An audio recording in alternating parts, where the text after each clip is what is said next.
মণ্ডলে আকৌ লগাইছে কণ্ডম। বেলেগৰ মাটি নামজাৰি কৰিলে বেলেগৰ নামত। মাটিচুৰ মণ্ডলক ৰাইজে কৰিলে আবদ্ধ।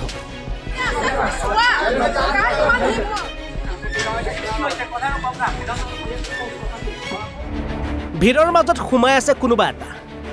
গোট খাইছে ৰাইজ, আহিছে আৰক্ষী, কিন্তু নাচুৰ বান্ধা জনতা। আজি এৰি দিয়া নহ'ব কণ্ডল লগোৱা মণ্ডলক।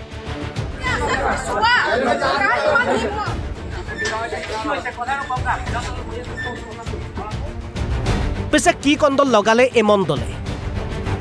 ৰূপহী ৰাজচক্ৰৰ অধীনত এগৰাকী ব্যক্তিৰ নাম হৈছে ইমৰান হুছেইন। আৰু ইমৰান হুছেইনৰ অজ্ঞাত এজন মেহতাব বোলা লাট মণ্ডলে ইমৰানৰ খেতিভূমি এখন ব্যক্তিগত বিদ্যালয়ক গতাই দিয়াৰ গুৰুতৰ অভিযোগ।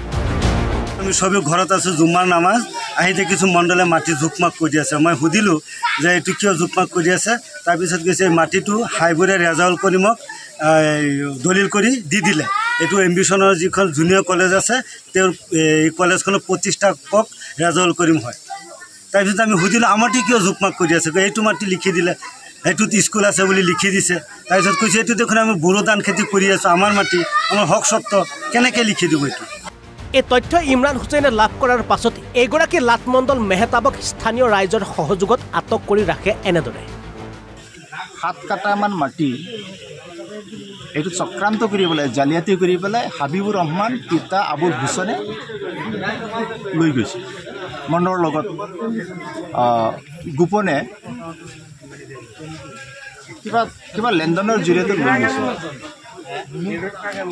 আৰু সেই হাবিবুৰ ৰহমানে মাটিখিনি লিখি দি দিলে ৰেজাউল কৰিম পিতা আব্দুল খালেকৰ নামত। ৰেজাউল কৰিম পিতা আব্দুল খালেকে মাটিটো লিখি দি দিলে ambition junior college Tinsukia senior secondary স্কুলৰ নামত। শেষত আৰক্ষীয়ে ৰাইজৰ মাজৰ পৰা থানালৈ লৈ যায় এগৰাকী আবদ্ধ লাট মণ্ডল মেহতাবক।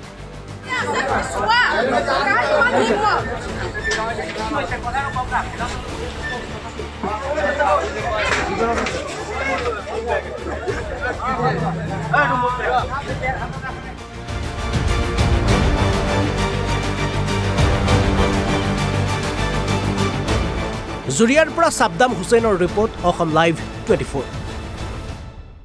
আমি সবে ঘৰত আছোঁ, জুম্মাৰ নামাজ আহি দেখিছোঁ মণ্ডলে মাটি জোকমাক কৰি আছে। মই সুধিলোঁ যে এইটো কিয় জোকমাক কৰি আছে। তাৰপিছত কৈছে এই মাটিটো হাইবুৰে ৰেজাউল কৰিমক দলিল কৰি দি দিলে।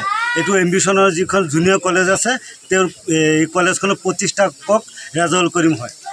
তাৰপিছত আমি সুধিলোঁ আমাৰটি কিয় জোকমাক কৰি আছে। এইটো মাটি লিখি দিলে, এইটোত স্কুল আছে বুলি লিখি দিছে। তাৰপিছত কৈছে এইটো দেখোন আমি বড়ো ধান খেতি কৰি আছোঁ, আমাৰ মাটি, আমাৰ হক সত্ত্ব, কেনেকৈ লিখি দিব এইটো। 7 কাটামান মাটি এইটো চক্ৰান্ত কৰি পেলাই, জালিয়াতি কৰি পেলাই হাবিবুৰ ৰহমান পিতা আবুল হুছেইনে লৈ গৈছে। মণ্ডলৰ লগত গোপনে